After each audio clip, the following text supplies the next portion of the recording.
Nadie en San Jerónimo olvidaba la mirada de Jacinto cuando hablaba de la tierra. No era solo un pedazo de suelo agrietado por el sol implacable.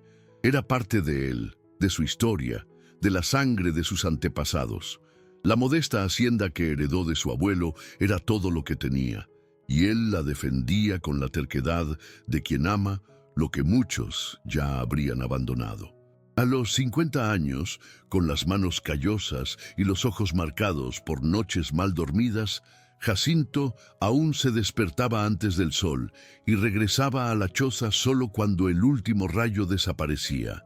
Incluso con la sequía implacable que ya duraba años, incluso con la plantación menguante, él seguía adelante. Había algo dentro de él que decía que desistir era traicionar una promesa silenciosa hecha a su padre y a su madre que ya se habían ido. Los vecinos ya se habían marchado hace mucho tiempo, o bien habían arrendado las tierras a quien pudiera pagar. Algunos lo llamaban loco, otros héroe. Pero a Jacinto no le importaban las etiquetas. Se aferraba a la fe que aprendió de su madre, doña Lucia, una mujer sencilla que solía repetir: «Dios prueba, hijo, pero no abandona». Era esa frase la que murmuraba cada vez que veía la plantación morir de nuevo, o cuando enterraba otro cabrito resecado. La casa ya casi no tenía nada para comer, y su mujer María hacía milagros con un puñado de frijoles y harina. El estómago dolía, pero era el alma la que más pesaba. La sensación de que la tierra se estaba muriendo poco a poco y llevándose consigo la esperanza. Esa semana, algo diferente comenzó a circular entre los pocos que aún quedaban en el pueblo. Un murmullo extraño, susurrado en los mercados casi vacíos y en las filas por el agua. Hablaban de un visitante nocturno, una especie de figura encapuchada que aparecía en los campos siempre de noche, trayendo promesas de abundancia. Decían que él entregaba semillas negras y una piedra caliente como brasa, y que quien aceptara el presente veía la tierra florecer de un día para otro. Pero había un precio, siempre lo había. Era el alma, decían. Un pacto silencioso, sellado con lo que la persona tenía de más sagrado. Jacinto, al oír esto por primera vez, soltó un suspiro cansado. Ya había oído muchas tonterías a lo largo de la vida y pensó que eso no pasaba de ser otra leyenda para asustar a quienes aún tenían fe. Pero a medida que pasaban los días y el hambre apretaba, la historia parecía ganar peso. Un viejo conocido apareció con la plantación reverdecida de la nada, incluso sin una gota de lluvia. No explicaba, no sonreía, solo bajaba la mirada cuando alguien preguntaba. Jacinto comenzó a inquietarse. Sentía en el pecho una presión que no sabía explicar. Por la noche, el sueño ya no llegaba con facilidad. María notó la mirada perdida de su marido y le preguntaba si estaba bien. Él respondía que sí, pero evitaba sus ojos. Llegó incluso a evitar la oración antes de las comidas, algo que nunca había hecho. Era como si algo se estuviera acercando y él ya sintiera el peso de la elección antes de que ésta se presentara de verdad. Fue en una noche sin luna que todo cambió. Jacinto estaba sentado en el umbral de la puerta, mirando el campo como quien busca respuestas en las sombras. María ya se había ido a dormir, exhausta, y la única luz que había era la del farol tenue a su lado. El viento estaba quieto. El silencio era tan profundo que se oía el crujido seco de la madera envejecida. Fue entonces cuando lo vio. Una silueta oscura surgió en el límite de la plantación muerta, sin hacer ruido, como si el suelo no registrara sus pasos. Jacinto no se levantó, ni gritó. Se quedó allí, inmóvil, con el corazón acelerado, como si su cuerpo supiera que aquello no era una visita común. El hombre, si es que se podía llamar hombre, se detuvo a pocos metros y, sin decir palabra, extendió una pequeña bolsa y una piedra que emitía un brillo naranja, cálido, como una brasa viva. Jacinto no se movió, pero sintió el aire cambiar a su alrededor. La bolsa parecía vibrar en silencio, como si tuviera vida propia. El visitante no dijo ni una palabra. Solo inclinó levemente la cabeza, como quien presenta una propuesta silenciosa. Jacinto sabía exactamente lo que se estaba ofreciendo. No necesitaba explicaciones. Sintió un nudo en el estómago, un frío extraño que subía por su espalda, mezclado con una absurda sensación de tentación. Era como si por un instante todo dentro de él gritara por alivio, por la cosecha, por la comida en la mesa, por los ojos de su esposa y la barriga de los nietos que quizá nunca llegaría a conocer si todo continuaba así. El visitante permaneció allí por algunos segundos, luego dejó caer la bolsa al suelo, con la piedra a su lado, y desapareció como si se hubiera disuelto en el aire. A la mañana siguiente, Jacinto no dijo nada a María. Se enterró la cara en las manos al despertar, intentando convencerse de que había sido solo un sueño, un delirio causado por el hambre y la desesperación. Pero cuando salió de la casa, vio la bolsa y la piedra exactamente donde habían sido dejadas. No se atrevió a tocarlas. Se quedó mirando por largos minutos, en silencio, como si intentara ver a través de aquello. Las semillas eran de un negro intenso, como carbón pulido, y parecían más pesadas de lo que su tamaño sugería. La piedra aún estaba tibia, incluso después de la fría madrugada. Jacinto las enterró en el fondo del cobertizo, dentro de una caja de madera, y cerró todo con una vieja cadena. Pensó que bastaría eso para resistir, pero estaba equivocado. La tentación no venía solo de la presencia física de aquello, venía de la idea. Durante los días siguientes apenas podía concentrarse en el trabajo. Cavaba la tierra seca con las manos temblorosas, ya no tanto por el esfuerzo, sino por la guerra que libraba dentro de sí. Con cada planta marchita, con cada animal que caía al suelo, pensaba en la bolsa.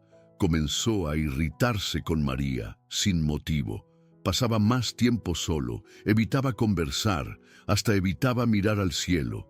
Llegó a abrir la caja 2 veces, solo para ver si aún estaban allí, y estaban intactas, como si lo esperaran. Lloraba en silencio por las noches, sintiendo una culpa que no sabía de dónde provenía, como si ya estuviera traicionando algo solo por pensar en ceder. Y cuanto más resistía, más sentía que se debilitaba, como si la promesa de abundancia estuviera contaminándolo todo a su alrededor. En la noche del 5.º día, Jacinto salió de la casa sin hacer ruido. Llevaba una linterna tenue en la mano y caminaba despacio hasta el cobertizo. El suelo parecía más seco que nunca y cada paso resonaba con un crujido en el silencio de la madrugada. Cuando desbloqueó la cadena y abrió la caja, miró las semillas durante largo tiempo. Se quedó allí, inmóvil, respirando hondo. Tomó la piedra con cuidado y la sostuvo en sus manos. Estaba caliente, como si tuviera vida. Por un instante, cerró los ojos e imaginó ver de nuevo la plantación verde, a María sonriendo, la casa con olor a comida en la estufa. La imagen era tan real que dolía. Con los ojos humedecidos, susurró una petición a Dios, pidiendo perdón por lo que sentía. Esa misma madrugada, María se despertó con un mal presentimiento. La cama estaba vacía. El viento soplaba diferente, como si algo estuviera fuera de lugar. Encontró a Jacinto arrodillado en el suelo del cobertizo, con la cabeza baja y los ojos vidriosos fijados en la piedra. La escena la paralizó por un segundo, pero no dudó. Entró, se agachó a su lado y sostuvo su mano con fuerza. «Esto no es nuestro», dijo con voz firme, aunque entrecortada. Jacinto comenzó a llorar. Por primera vez, expresó en voz alta lo que sentía: miedo, vergüenza, cansancio. María lo escuchó todo, sin soltar su mano. Cuando él dijo que estaba pensando en aceptar, ella simplemente respondió: «Si es para vivir en abundancia sin alma, entonces prefiero el hambre contigo de verdad». Jacinto no respondió en ese momento. Permaneció en silencio, con el rostro apoyado en las manos de su esposa. Ese simple gesto, el toque suyo, firme, sin juicio, fue como un ancla que lo arrastró de vuelta. Sintió vergüenza, pero también alivio. Era como si, finalmente, tuviera espacio para respirar. Se levantó despacio, como quien sale de una pesadilla, y se quedó mirando la bolsa en el suelo.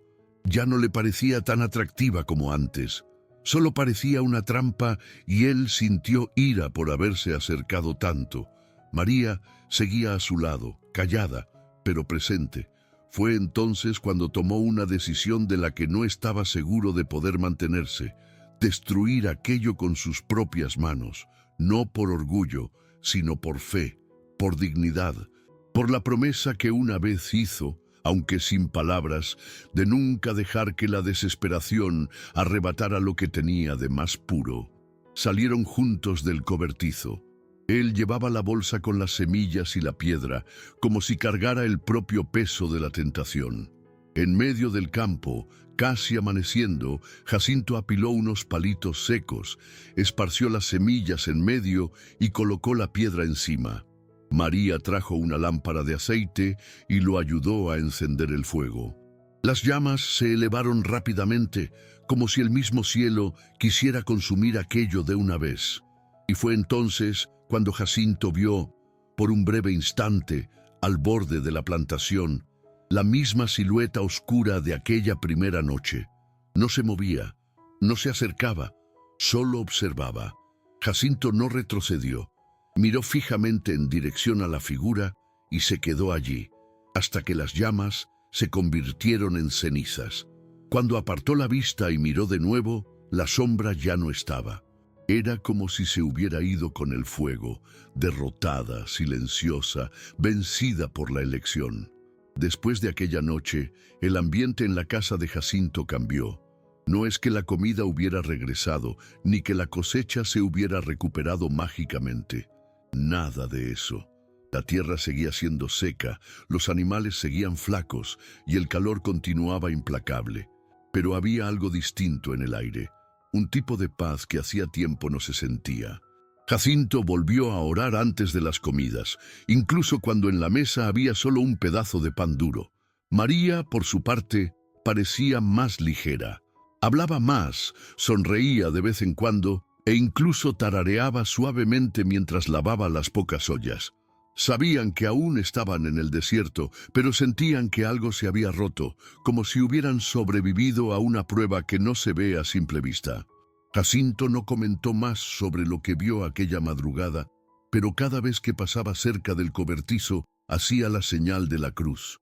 Fue en la mañana siguiente al octavo día cuando algo inesperado sucedió. El cielo estaba gris, pesado, como no se veía en meses. Al principio, pensaron que era solo otra frente de viento seco, como tantas otras. Pero, de repente, comenzaron a caer gotas, pequeñas, espaciadas, pero reales. Jacinto salió corriendo de la casa, aún con su taza de café en la mano. Miraba el cielo como si viera un milagro. María lo siguió, con el cabello ya mojado, y abrazó a su marido sin decir nada. La lluvia era fina, tímida, pero bastaba. No solo mojaba la tierra, lavaba el alma. Ambos se quedaron allí por minutos, dejando que el agua tocara la cara, los brazos, los pies. Era como si cada gota trajera de vuelta una parte de ellos que se había perdido con el tiempo. Y aunque no durara, ese momento ya lo valía todo. En los días que siguieron, la lluvia iba y venía en ciclos cortos, pero suficientes para humedecer el suelo, devolver color a las hojas que quedaban y despertar un olor a tierra viva que Jacinto ya ni recordaba cómo era. Era temprano para hablar de cosecha, pero el campo ya no era solo un desierto agrietado. El suelo comenzaba a ceder a la esperanza. Algunas antiguas semillas que él mismo ya había dado por perdidas comenzaron a brotar. Pocas, pero suficientes para reavivar la fe. Los vecinos que quedaban, al ver lo que sucedía en sus tierras, preguntaban si había hecho algo diferente. Jacinto simplemente sonreía con sencillez. Decía que solo había elegido esperar un poco más, que había confiado en Dios, y en Él, solo en Él. No contó sobre la piedra ni sobre la sombra. Aquello era una carga que prefería llevar en silencio, pero la historia, de algún modo, comenzó a difundirse. No los detalles de lo que realmente sucedió, sino lo esencial, que Jacinto, el hombre que todos creían que iba a desistir por último, había resistido hasta el final. Y justo cuando nadie más creía, llegó la lluvia. Empezaron a llamarlo milagro, y quizá lo fue. No un milagro de película, de esos llenos de luz y gloria, sino un milagro silencioso, del tipo que brota en el corazón de quien elige lo correcto cuando lo incorrecto parece más fácil. Ese pedazo de tierra, antes olvidado, se convirtió en un símbolo. La gente volvió a hablar de plantar, de esperar, de confiar, y siempre mencionaban a Jacinto, el hombre que prefirió continuar pobre, pero en pie, a venderse por una cosecha que costaba el alma. Sin embargo, Jacinto no se veía a sí mismo como un héroe. Seguía despertándose temprano, calzándose las mismas botas gastadas y caminando por los campos con el mismo paso lento de antes. No buscaba reconocimiento ni aplausos, solo quería vivir en paz, cultivar lo que fuera posible y proteger la dignidad que casi pierde aquella noche. A veces, al atardecer, se sentaba al borde de la plantación y observaba el cielo como si esperara oír algo. Y quizá lo oía. Una paz callada, un susurro de gratitud, una certeza de que, incluso si todo volvía a secarse, él ya no sería el mismo. María, siempre a su lado, cuidaba la casa con más esperanza. Cocinaba como quien alimenta el alma, y ambos, juntos, aprendieron a valorar aún más lo poco que tenían. Esa elección, por más dura que fuera, había sido la más importante de sus vidas. Una vez, un joven del pueblo más cercano fue a ver a Jacinto pidiendo consejos. Estaba pasando por dificultades similares y había oído hablar del milagro de la lluvia. Quería saber el secreto. Jacinto lo miró pensativo y respondió solamente: ningún secreto, solo fe y valor para decir no cuando todo grita que sí. El joven quedó en silencio conmovido y se fue con más que respuestas. Salió de allí con esperanza. Y así fue como la historia se fue difundiendo, no por los detalles, sino por el impacto. Nadie sabía de la piedra, nadie vio la sombra, pero todos sentían que había algo más grande en esa historia, algo que no se podía explicar bien, pero que hacía que la gente volviera a creer. Porque en el fondo sabían que Jacinto podía ser cualquiera, y que quizá algún día cada uno también tendría que hacer su elección. El tiempo pasó, y con él llegaron otras sequías, otros inviernos difíciles, pero nada volvió a ser como antes, porque Jacinto ya había enfrentado el peor tipo de sed, aquella que ataca el alma. Y cuando alguien atraviesa ese tipo de desierto sin inclinarse, todo a su alrededor cambia. La plantación no siempre era abundante, pero lo que brotaba allí tenía un valor diferente. No era solo maíz o frijol, era fruto de integridad, sudor limpio y fe perseverante. La pequeña casa de barro se mantenía en pie, firme, como la pareja que la habitaba. María seguía siendo la fuerza suave que lo sostenía todo sin necesidad de aparecer. Y Jacinto, aunque ya mayor, aún caminaba entre los huertos como un guardián de su propia conciencia, recordándose día a día lo que eligió en aquel campo oscuro. De vez en cuando, en las noches más silenciosas, Jacinto aún recordaba la sombra, no con miedo, sino con respeto, como quien lleva una cicatriz que no se ve, pero que moldea el alma.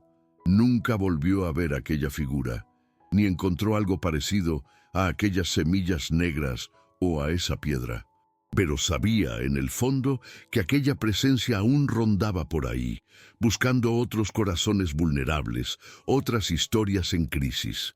Y quizá por eso siguiera contando, con pocas palabras pero con verdad, lo que vivió, porque sabía que, en algún lugar, alguien necesitaría oírlo. La lección no estaba en la lluvia ni en la cosecha, estaba en la elección y en la certeza de que, incluso en el suelo más seco, la fe puede florecer cuando es firme, honesta y libre. Años después, niños corrían por el mismo campo donde Jacinto enfrentó la mayor batalla de su vida. Algunos eran nietos de antiguos vecinos que habían regresado. Otros venían de fuera, traídos por familias que habían oído hablar del hombre que resistió. Jacinto observaba todo desde lejos, sentado en su banco de madera, con el viejo sombrero protegiendo sus ojos del sol. Ya no trabajaba como antes, pero se aseguraba de caminar por la tierra todos los días, aunque fuera solo para agradecer. María aún lo acompañaba, firme, y los dos construyeron una rutina simple, pero llena de significado. El pueblo nunca se convirtió en un lugar rico o próspero, pero se transformó en un sitio donde la esperanza era más terca que la sequía. Y eso ya bastaba. Hasta hoy, nadie puede explicar con certeza lo que sucedió en esa temporada. Algunos dicen que fue suerte, otros que fue una señal de Dios. Pero quien escuchó la historia de verdad, contada con los ojos y el silencio de Jacinto, sabe que fue algo más que eso. Fue la victoria de una elección que casi nadie ve, pero que lo cambia todo. Una decisión tomada en la oscuridad, sin garantías, solo con fe. Y eso es lo que permanece, no la lluvia ni la cosecha, sino el ejemplo, el recuerdo de que, cuando todo parece perdido, aún es posible elegir lo correcto, y que a veces es justamente esa elección silenciosa la que abre el espacio para el milagro. Con el paso del tiempo llegaron otras sequías, otros inviernos difíciles, pero nada volvió a ser como antes, porque Jacinto ya había enfrentado el peor tipo de sed, aquella que ataca el alma, y cuando alguien atraviesa ese desierto sin rendirse, todo a su alrededor cambia. La plantación no siempre daba abundancia, pero lo que brotaba tenía un valor distinto. No era solo maíz o frijol, era fruto de integridad, sudor honesto y una fe perseverante. La pequeña casa de barro seguía en pie, firme, como la pareja que la habitaba. María continuaba siendo la fuerza suave que lo sostenía todo sin necesidad de llamar la atención. Y Jacinto, aunque ya mayor, seguía caminando entre los surcos como un guardián de su propia conciencia, recordándose día a día lo que eligió en aquel campo oscuro. De vez en cuando, en las noches más silenciosas, Jacinto aún recordaba la sombra, no con miedo, sino con respeto, como quien porta una cicatriz invisible que, sin embargo, moldea el alma. Nunca volvió a ver aquella figura, ni encontró algo similar a aquellas semillas negras o a esa piedra, pero sabía, en el fondo, que aquella presencia aún rondaba por ahí, buscando otros corazones vulnerables, otras historias en crisis. Y quizá por eso seguía contando, con pocas palabras, pero con verdad, lo que vivió, porque sabía que, en algún lugar, alguien necesitaría oírlo. La lección no estaba en la lluvia, ni en la cosecha, estaba en la elección, y en la certeza de que, incluso en el suelo más seco, la fe puede florecer, cuando es firme, honesta y libre. Años más tarde, los niños corrían por el mismo campo donde Jacinto había enfrentado la mayor batalla de su vida. Algunos eran nietos de antiguos vecinos que habían regresado, otros venían de otros lugares, traídos por familias que habían oído hablar del hombre que resistió. Jacinto observaba todo desde lejos, sentado en su banco de madera, con el viejo sombrero cubriéndole los ojos del sol. Ya no trabajaba como antes, pero se aseguraba de caminar por la tierra cada día, aunque solo fuera para agradecer. María aún lo acompañaba, firme, y ambos habían construido una rutina simple, pero llena de significado. El pueblo nunca se convirtió en un lugar rico o próspero, pero se transformó en un sitio donde la esperanza era más tenaz que la sequía. Y eso ya bastaba. Hasta hoy, nadie puede explicar con certeza lo que sucedió en esa temporada. Algunos dicen que fue suerte, otros que fue una señal de Dios. Pero quien escuchó la historia de verdad, contada con los ojos y el silencio de Jacinto, sabe que fue algo más. Fue la victoria de una elección que casi nadie ve, pero que lo cambia todo. Una decisión tomada en la oscuridad, sin garantías, solo con fe. Y eso es lo que perdura. No la lluvia, ni la cosecha, sino el ejemplo. El recuerdo de que, cuando todo parece perdido, aún es posible elegir lo correcto. Y que a veces es justamente esa elección silenciosa la que abre el camino al milagro.